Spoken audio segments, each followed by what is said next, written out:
jännitys tiivistyy, milloin musiikki lakkaa. Silloin nimittäin kiinnos. Musiikki lakkaa ja karmea kiihdytys.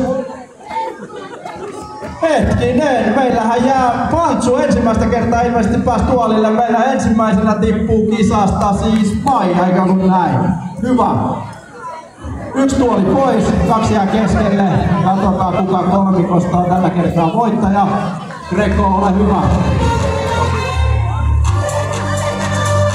Biisi taitaa olla tuttu tuosta Squid Game-sarjasta. Ihan yhtä pahan rangaistukset meillä ei tässä ole, vaan palkiteltua. Ja musiikki lakkaa. Hyvä kiihdytys.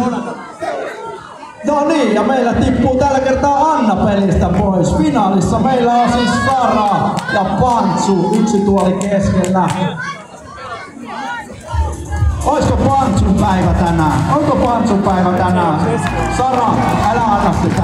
Otetaan kättä yhteen, viimeinen kierros lähtee.